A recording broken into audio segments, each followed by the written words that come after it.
Hello' everyone, কি খবৰ আপোনালোকৰ? আশা কৰোঁ সকলোৱে ভালে আছে। ময়ো ভালে আছোঁ। পোনপ্ৰথমে মই আপোনালোকক সকলোকে আকৌ এটি নতুন ভিডিঅ'লৈ স্বাগতম জনাইছোঁ। আৰু এয়া চাওক, মোৰ হাতত এখন দা আছে আৰু এই দাখনেৰে মই কি কৰিম, আজি খৰি কাটিব আহিছোঁ। কাম নাই, কাম বন্ধ হৈ আছে বহুত দিনৰ পৰা। ভাবিলোঁ কি কৰিম, খৰি অলপ লৈ আহোঁ। মই এতিয়া বাৰীত আহিছোঁ। এয়া চাওক, এইবিলাক সকলো শাল গছ, এইবিলাক চব শাল গছ। চাওক কিমান ডাঙৰ ডাঙৰ শাল গছ আছে, এয়া চাওক। আৰু এই শাল গছবিলাক যে আছে, এইবিলাক চব আমাৰ মামাহঁতৰে হয়। এইখন বাৰীত মই আজি খৰি বিচাৰি আহিছোঁ। এয়া চাওক, মই এতিয়া খৰি পোৱা নাই, ইয়াৰ আগতে লৈ গৈছোঁ এদিন। তথাপি আজি আহিছোঁ আকৌ, কাৰণ খৰি সকলোৰে প্ৰয়োজন। খৰি লাগে, গেছ থাকক বা নাথাকক। ঠাণ্ডাৰ দিন আহিলে খৰি লাগে, কাৰণ জুইকুৰা ধৰিব লাগে। বেছিকৈ ঠাণ্ডা পৰিলে জুইৰ ওচৰত বহি ভাল লাগে। সেইকাৰণে খৰি বিচাৰি আহিছোঁ। এতিয়া মই পোৱা নাই, আছে খৰি, কিন্তু খৰিবিলাক মানে ভাঙি পৰা নাই এতিয়াও। এই গছৰ ওপৰত আছে, শুকান শুকান ডালবিলাক আছে এইফালে।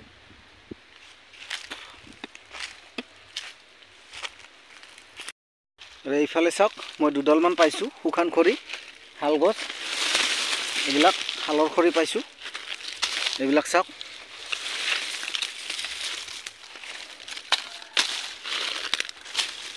এইবিলাক পাইছোঁ।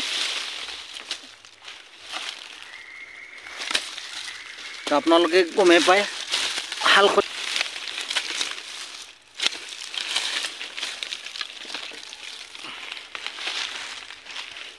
এয়া ল'লোঁ। গাইছ, এইখিনি চাওক, এইখিনি খৰি পাইছোঁ মই এতিয়া। আৰু আগত থৈ দিছোঁ কেইডালমান, সেইকেইডালো লৈ যাম। আপোনালোকে দেখিছে গছবিলাক কেনেকুৱা লাগিছে, আপোনালোকে জনাব কমেণ্ট কৰি। কিমান ডাঙৰ ডাঙৰ গছ আছে চাওক। এইখন বাৰীত সকলো শাল গছেই আছে, আপোনালোকে চাই যাব, মই দেখুৱাম আপোনালোকক। গাইছ, এইবিলাক চাওক, সকলো শাল গছ। এইবিলাক চাওক, আগতে বহুত আছিল, কাটি কাটি বিক্ৰী কৰিছে, কিছুমান ঘৰৰ কামত লগাইছে। এতিয়া বেছি নাই, তথাপি বহুত আছে তাৰ মাজে মাজে। ইয়াতকৈ ডাঙৰ ডাঙৰ আছিলে গছ। এইবিলাক চাওক, এইবিলাক ডাঙৰ হৈ আছে।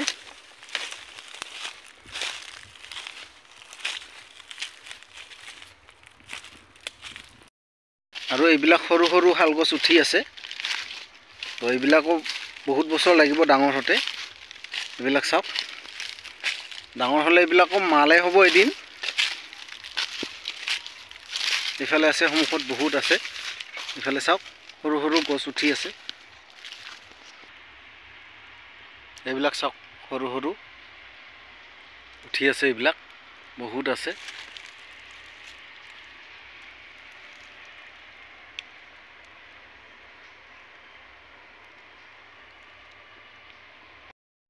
গাইছ, আৰু এটা কথা মই আপোনালোকক কওঁ, আপোনালোকে গম পায় নে নেপায় নাজানো।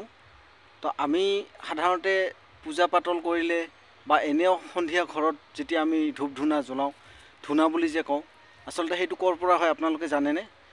আপোনালোকক দেখুৱাইছোঁ চাওক, আচলতে শাল গছৰ পৰাহে ধূনাটো হয়। আৰু এই ধূনাটো হ'ল এইটো চাওক, আপোনালোকক মই দেখুৱাইছোঁ। বহুত ধুনীয়া হয় গোন্ধটো, বহুত ধুনীয়া গোন্ধ। শালগছ এনেকৈ কাটি থৈ দিলে যিটো গছৰ পৰা আঠা ওলায়, সেই আঠাটোৰ পৰাই ধূনা হয়। আৰু সেই ধূনা আমি পূজাত ব্যৱহাৰ কৰোঁ। সন্ধিয়া ধূপ ধূনা যেতিয়া জ্বলাওঁ, দিওঁ, তেতিয়া আমি ব্যৱহাৰ কৰোঁ। সেইটোৱে হ'ল এইটো ধূনা। চাওক আপোনালোকে, এইবিলাক চব ধূনা হয়, শাল গছৰ পৰাই লোৱা। এইটো হয়তো বহুতে নাজানে গাইছ, আজি আপোনালোকে জানি লওক যে শাল গছৰ পৰাই ধূনা হয়। গাইছ, আপোনালোকক যে মই ধূনাৰ কথাটো ক'লোঁ, আপোনালোকৰ আশে পাশে যদি শাল গছ আছে, আপোনালোকে প্ৰমাণ চাব। এনেকৈ কাটি থৈ দিব। পোকে কামুৰিছে দেই। এনেকৈ কাটি থৈ দিব। আপোনালোকে কাটি থোৱাৰ পিছত কিছুদিন পিছত আপোনালোকে গৈ কিনে তাতে চাব, এনেকৈ ধূনা ওলাই আছে। আপোনালোকে সেই ধূনাটো লৈ ঘৰত ধূনা দি দিব, পুৰা দি দিব, চাব কিমান ধুনীয়া এটা গন্ধ ওলায়। আমাৰ বজাৰত সাধাৰণতে যিটো ধূনা হয় তাতকৈ বহুত ধুনীয়া গন্ধ ওলায়, অৰিজিনেল হয় এইটো। আপোনালোকে প্ৰমাণ চাব পাৰে, মই যদি কথাটো মিছা কৈছোঁ আপোনালোকে চাব পাৰে। এইডালো কাটি থৈ দিছে কোনোবাই, এনেকৈ ধূনা ওলাই আছে, এইবিলাক বহুতখিনি আছে। এয়া চাওক, এয়া চাওক, দেখিছে কেনেকৈ পৰি গ'ল। তো আপোনালোকে এনেকৈ প্ৰমাণ চাব পাৰে। তো আজিৰ ভিডিঅ'টো ইমানেই গাইজ। তো আজিৰ ভিডিঅ'টো চাই কেনেকুৱা পালে আপোনালোকে লাইক কমেণ্ট কৰি জনাব। লগতে মোৰ ইউটিউব চেনেল আছে, ইউটিউব চেনেলটো ছাবস্ক্ৰাইব কৰি দিব আৰু ফেচবুক পেজখন ফ'ল' কৰিবলৈ নাপাহৰিব। ধন্যবাদ।